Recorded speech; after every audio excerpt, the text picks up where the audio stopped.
A Bíblia lá no Evangelho de Marcos, eu quero abrir aqui para nós lermos inicialmente, lá no capítulo 9, os versículos do 14 até o 27, ele nos fala o seguinte: quando eles se aproximaram dos discípulos, viram numerosa multidão ao redor e os escribas discutiam com ele. E logo toda a multidão, ao ver Jesus,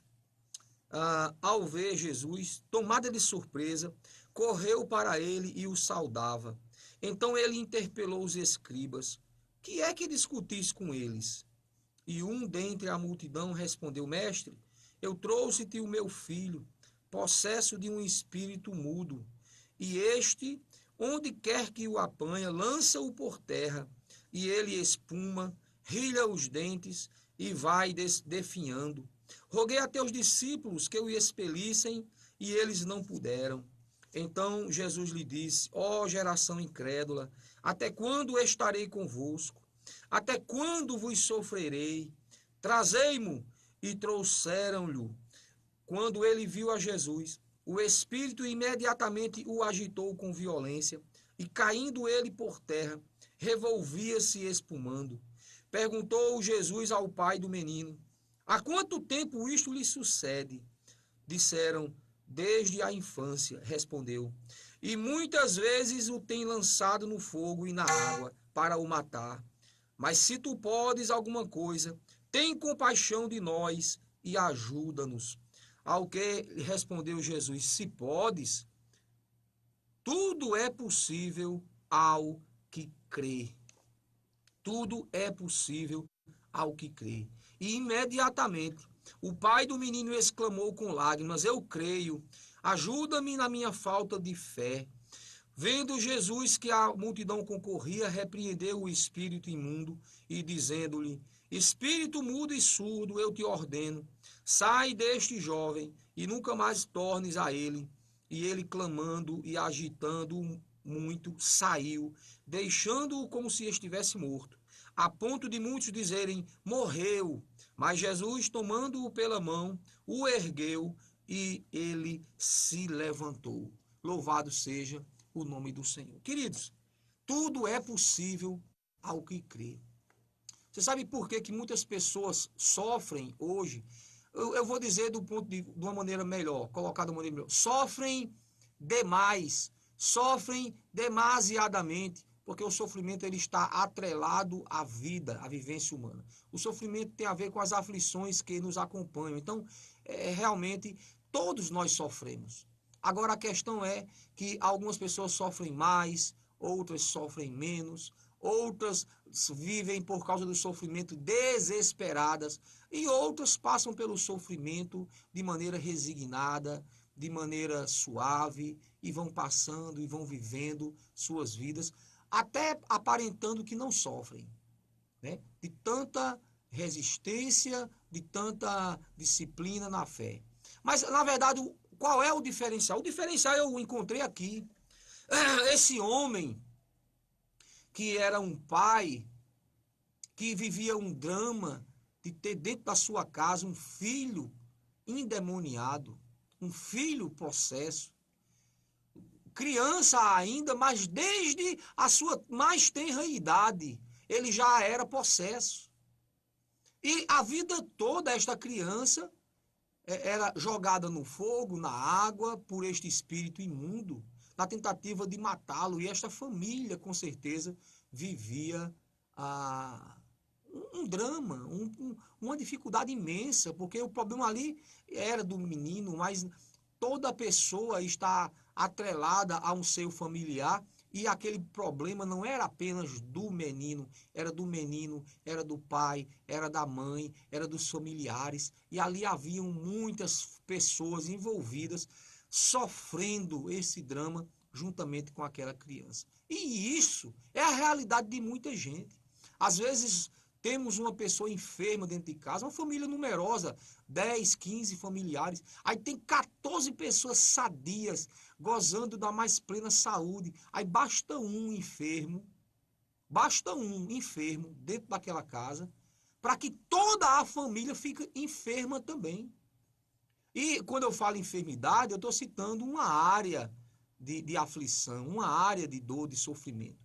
Mas às vezes uma pessoa enferma, às vezes uma pessoa alcoólatra, às vezes uma pessoa viciada em drogas dentro da casa, às vezes uma pessoa envolvida com prostituição, outras pessoas sofrendo por causa de um que às vezes está dentro de casa, que tem a vida financeira destruída, outros porque um tem a vida familiar, o casamento, etc., destruída. Então, às vezes, por causa de um, a família toda sofre aquela angústia, aquele drama. Quero abrir um parênteses para registrar Gerlândia Moraes, que está nos assistindo, também nossa querida vice-prefeita Eva, que está nos assistindo também.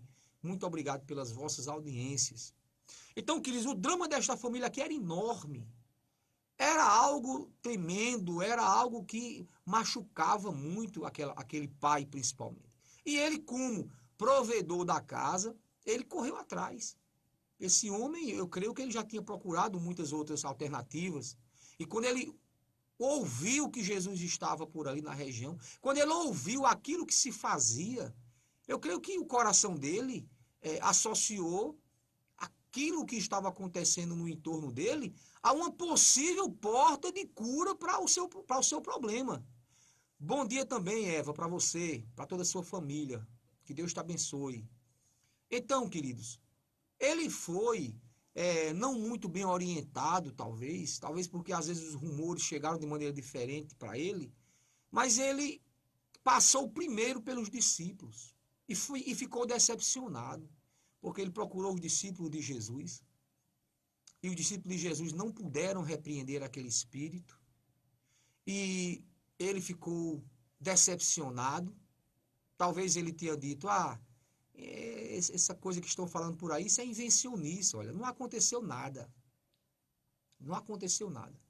Mas, de fato, quando se procura homens, nós temos uma margem de pelo menos aí 99,9 de possibilidade de nós fracassarmos, de nós ficarmos frustrados, de nós realmente não alcançarmos o nosso objetivo. Porque foi o que ele fez. Ora, ao invés de procurar Jesus, ele procurou o homem, procurou os que se diziam, né, discípulos de Jesus, mas que estavam em falta. Em falta de quê? Em falta desta fé transformadora, esta fé para milagres. Esses homens não tinham ainda. Eles estavam ainda numa fase de preparo, de capacitação. Eles estavam na escolinha do professor Jesus, precisando ainda aprender outros valores, outros ensinos para chegar no nível como eles chegaram posteriormente, né, no nível da igreja lá de Atos dos Apóstolos, que você vai ver aquela igreja poderosa, pronta para fazer a obra e realmente realizando sinais e maravilhas. Mas naquele momento ali não era o momento adequado para eles fazerem nada.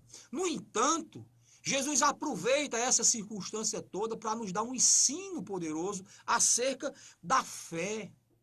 Tudo é possível aquele que crê. Tudo, tudo, tudo. Anote bem grande na sua casa aí, tudo é possível.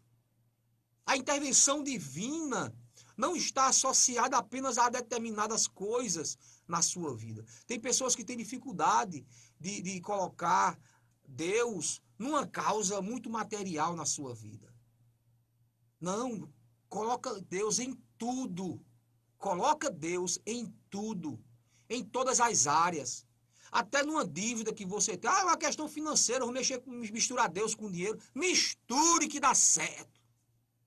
Bote Deus na sua causa financeira. Bote Deus na causa do seu casamento. Bote Deus na sua causa de saúde. Bote Deus dentro da sua casa, em todas as áreas da sua vida. Que você vai ter sucesso, que você vai ter vitória. Olha só o que acontece aqui. Ele chega para Jesus, né? Quando Jesus manda que tragam ele, porque o alvoroço foi grande e tal. Jesus, o que está acontecendo? Contaram a história e tal. Aí, mas traga ele aqui, traga o menino aqui. E o pai, ele vai dizer assim, Perguntou Jesus há quanto tempo, tal, tal, tal.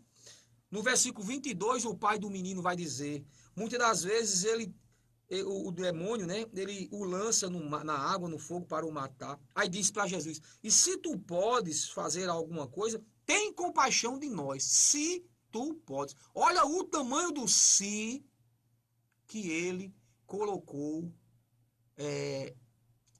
antes do milagre. Ele queria um milagre. Mas olha o tamanho do si. Esse si, ele impede o milagre. Esse si. Porque o si é dúvida. E a Bíblia diz que quando nós oramos a Deus, quando nós pedimos a intervenção de Deus numa causa nossa, nós precisamos acreditar que aquilo já é certo. Hebreus capítulo 11 diz que a fé é o firme fundamento, é uma coisa certa daquilo que nós não vemos, mas esperamos. Então, eu não vi ainda, mas eu tenho que afirmar, eu tenho que ter como certo. É coisa tão certa que eu posso pegar. Aquele homem chega diante de Jesus com essa dificuldade, com essa. Mas é como eu falei anteriormente, não havia essa instrução. Talvez as pessoas que passaram para ele sobre Jesus alguma coisa não souberam passar. Talvez ele ouviu algum zum, zum, zum, de maneira muito rudimentar, de maneira muito esfacelada. Não chegou para ele uma informação genuína. Mas por que isso está aqui? Isso está aqui porque Jesus permitiu, através da palavra revelada, esse contexto, para nós entendermos que nem todos os que ouvem acerca de Jesus ouvem da maneira correta. Tem muita gente que ouve falar de Jesus da maneira errada e se aproximam de Jesus da maneira errada, e por isso que o milagre não acontece.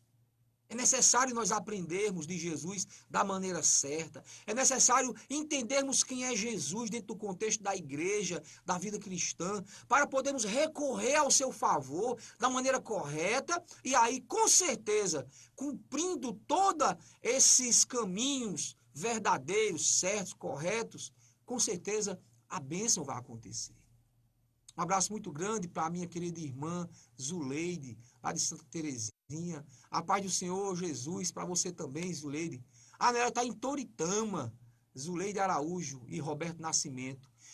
A paz do Senhor Jesus também, irmã Zuleide. Que Deus vos abençoe, em nome de Jesus Cristo. Elas que, Zuleide, é porque eu estava misturando as duas Zuleide. Tem uma Zuleide de Santa Terezinha, mas é a nossa querida irmã Zuleide daqui, que estão no ramo de salgado, lá em Toritama. Um cheiro no coração, viu? Espero que voltem logo. Voltem para cá, mas voltem bem sucedido, né? Não vão voltar, vai voltar na bênção, quando Deus permitir, abrindo portas e tudo mais, porque sentimos a falta de todos vocês. Nossa irmã também, Vera Lúcia, a paz do Senhor, irmã Vera, que Deus te abençoe e te guarde. Então, queridos, essa instrução aqui do Senhor é muito rica para nós. Na mesma hora que Jesus ouve este homem colocar esse si diante dele, o próprio Jesus, eu creio, irmãos, não fica muito claro aqui. Eu creio aqui que quando aí Jesus diz no versículo 23, ao que ele respondeu, se podes, irmãos, o texto não diz, mas eu quero me dar ao direito de fazer aqui uma colocação. Eu creio que Jesus aqui até riu. Se podes, meu Deus, esse homem estava diante daquele que realmente podia e pode. Né? Ele estava diante da água que mata a sede, da comida que alimenta. Ele estava diante do próprio milagre. Ele estava diante e ainda estava, meu Deus, ele não sabia como era inocente este homem. E aí é uma incredulidade, irmãos, genuína. Não no sentido de desafiar Jesus, porque na verdade ele não sabia que estava diante do Deus Todo-Poderoso. Imediatamente quando Jesus diz tudo é possível ao que crê, aí parece que houve uma sintonia. E ele imediatamente no versículo 24, ele exclama com lágrimas, eu creio. Eu creio. A questão do pai era, eu creio, mas será que eu estou diante da pessoa certa? Será que eu estou no lugar certo para que o milagre aconteça? Tem muitas pessoas, amigas minhas, que creem em Jesus. Mas os milagres não acontecem, sabe por quê? porque estão no lugar errado. Estão no lugar onde só tem homens. Estão no lugar onde só tem a figura humana. Falta o contato com Jesus. A questão não é se crer. Se eu disser aqui que pessoas de outra fé, de outra religião não crê, eu estou mentindo, eles creem. O problema é, estão crendo naquilo que os homens estão dizendo, mas eles não estão diretamente ali ao lado de Jesus, como este homem aqui estava. Esse homem já tinha passado pela grande decepção de ter estado com os discípulos de Jesus. Mas agora ele estava diante do Mestre. Agora ele estava diante do Filho de Deus. Agora ele estava diante do Deus Todo-Poderoso. O Emanuel, o Deus conosco, o Verbo que encarnou. O que Deus não poderia fazer? A Bíblia, inclusive, tem essa indagação. Existe alguma coisa demasiadamente difícil, que Deus não possa fazer? Difícil para Deus. Será que tem alguma coisa grande para Deus que Deus não possa resolver? Será que existe algum problema que Deus não possa sanar? Será que existe alguma dor que Deus não possa consolar? Será que existe algum tipo de carência humana que Deus não possa suprir? Quero registrar também aqui a presença do meu querido cunhado lá em Campina Grande, Deda Motocar. Esse é o cara, se precisar de comprar uma moto, vai ali. Homem de Deus e que tem as melhores motos de Campina Grande. Glória a Deus. Então, queridos, olha, a questão é essa. Ah, pastor, eu tenho fé. Ivan Torres também está na escuta do programa. Está dizendo aqui a nossa querida Eva. Ivan Torres está ouvindo, está assistindo. Que Deus abençoe, Ivan, tua vida, viu? Fortaleça a tua vida, em nome de Cristo Jesus. Então, amados, a questão da solução e do paliativo. O paliativo é o recurso que o homem tem. O homem é cheio de criatividade para dar um paliativo nas coisas. E nós temos muitos conselhos, muitas receitas para tratar o paliativo, para fazer o remendo em muitas questões. Mas solução apenas Jesus tem em suas mãos. Só Jesus tem solução. E ele oferece ajuda. Essa é a coisa linda que tem no nosso Deus. Um Deus relacional, pessoal. Ele não fica apenas observando você sofrer. Ele oferece ajuda. Ele diz, eu posso te ajudar. Eu quero te ajudar. Recorra a mim. Mas ele só tem essa questão que muitas não entendem, esta educação de Jesus, essa forma peculiar dele de não se intrometer na vida alheia. Ele fica do lado de fora ali batendo na porta do coração. Deixa eu entrar para eu preparar uma mesa para você farta. Deixa eu entrar para eu fazer transformação na tua vida. Mas se você não deixar, ele fica onde está. Ele só interfere quando é colocado em cena. Meu querido Bruno Alves também está nos vendo pela internet. Um abraço, Bruno, que Deus abençoe a tua vida. Esse homem, ele disse algo aqui nesse texto que nós precisamos dizer.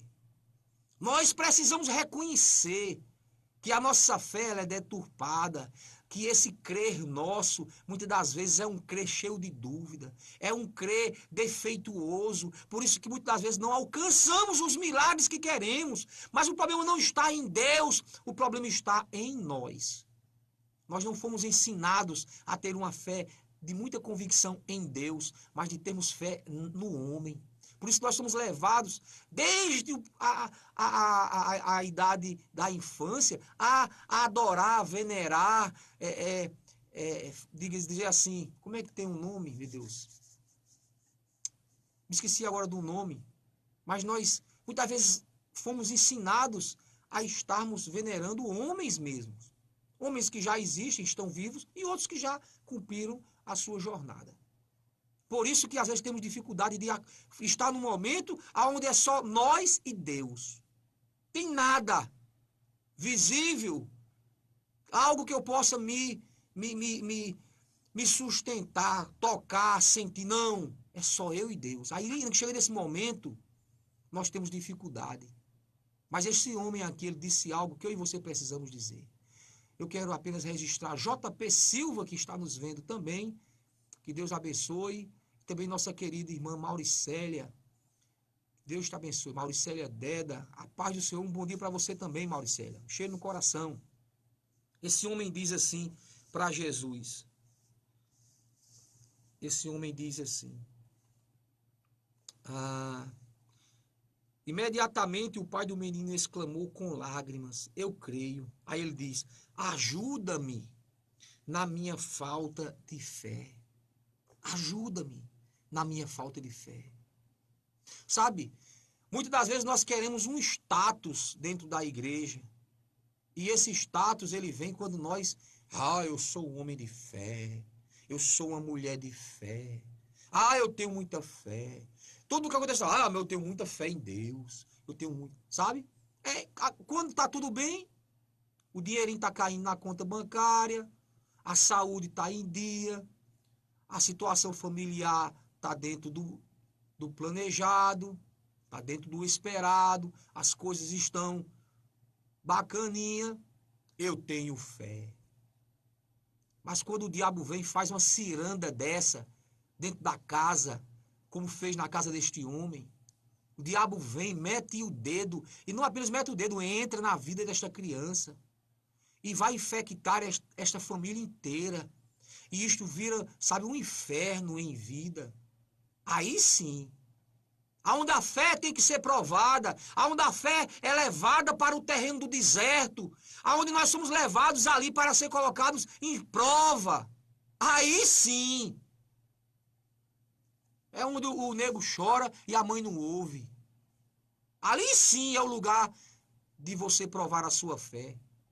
Nas aflições, quando Jesus Cristo disse, não se preocupe com amanhã não. Amanhã você vai encontrar uma aflição e eu quero ver o seu comportamento amanhã. Cuide do hoje. Cuide do hoje. Nossa querida irmã Fernanda Nanda está nos assistindo também. Fernanda, um cheiro no coração. Este homem, ele conclui falta de fé. E aí eu quero abrir um parêntese agora, até para, de certa forma, diminuir um pouquinho a responsabilidade dos discípulos, ou diminuir um pouquinho a culpa dos discípulos, porque aqui fica provado que este homem, ele já vai para os discípulos, passando por ele, já sem fé. Ele já tinha uma fé defeituosa, desde a saída, quando ele estava pronto. Ele queria o resultado final, positivo. Ele queria a solução do seu problema, mas ele chega já com um problema de falta de fé.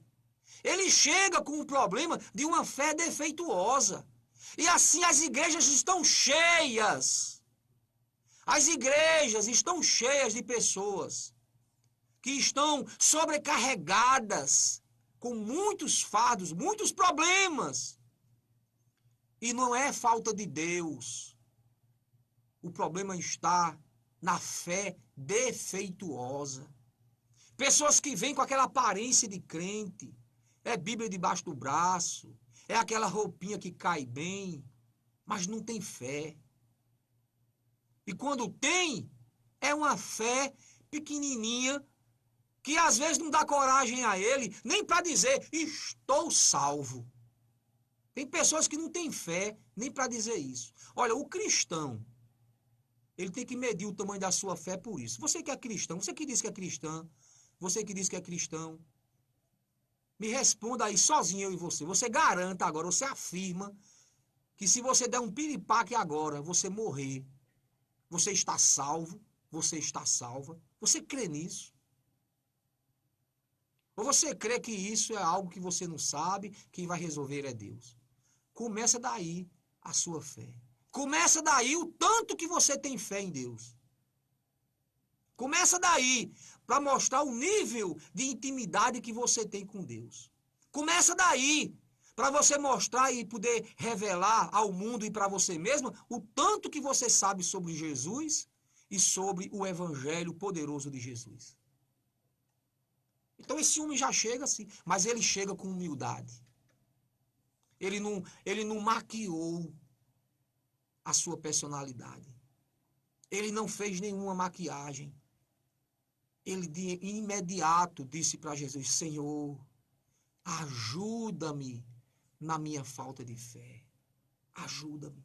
E a grande ajuda que Jesus deu a este homem foi exatamente diante deste fato que havia a necessidade e uma fé, embora que uma fé defeituosa, Jesus fez ali o milagre acontecer de uma tal maneira que tanto ajudou este homem resolvendo o seu problema, como também resolvendo o problema da sua falta de fé. Este homem, a partir daquele dia, este homem, ele vai ter uma fé diferenciada, uma fé modificada, uma fé aumentada, melhorada, e aí você usa o adjetivo que você quiser. A fé deste homem não vai ser igual à fé do início, de quando ele chegou. Aquela fé incrédula, aquela fé fraca, aquela fé pobre, aquela fé incapaz de trazer o braço de Deus para a nossa causa. Porque nós precisamos de uma fé assim. Agora, o nosso Deus é tão misericordioso que atende os que com a fé já em dia, como é o caso daquela mulher, né, do fluxo de sangue. Que fé! Aquela mulher, meu amigo, ela não precisou nem conversar com Jesus. Ela venceu a multidão e disse: eu vou tocar nem que seja na pontinha da roupa dele. E toca na pontinha da roupa de Jesus de tal maneira que o milagre acontece. E está este homem aqui, né, embaraçado, porque, irmãos, quando nós não temos fé, nós ficamos embaraçados na presença de Deus. O que tem crente enrolado, embaraçado dentro das igrejas, não está no gibi, sabe por quê? Porque cantam sobre fé, falam sobre fé, mas não vivem a fé. E a Bíblia diz que o justo, ele vive pela fé. É viver, não é apenas falar, é viver. Você tem que pôr em prática. Por isso que Tiago vai dizer: mostre que alguém tem fé se não for pelas obras. E traz à tona até a questão de Abraão, quando vai sacrificar Isaac. A grande interrogação: Abraão foi justificado pela fé porque creu? Ou foi justificado pela fé pelo ato de ter levado o filho para sacrificar? Em que momento ele foi justificado? E aí nós podemos ver que os dois momentos se completam. Em um momento você crê, você cria a convicção, você gera aquela ideia na sua mente, ali é a fé, você consegue materializar aquilo, porém você não consegue fazer com que as pessoas ao entorno de você vejam isso.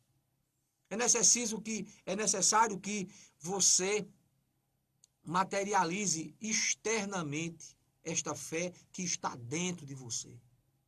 Por isso que o crente tem que ir à igreja. Para que ir à igreja? Para que as pessoas vejam, para que os seus filhos vejam. Os filhos têm que ver que o pai está indo todo dia, toda semana para um determinado lugar. Eles não sabem por quê, mas eles estão indo, acompanhando.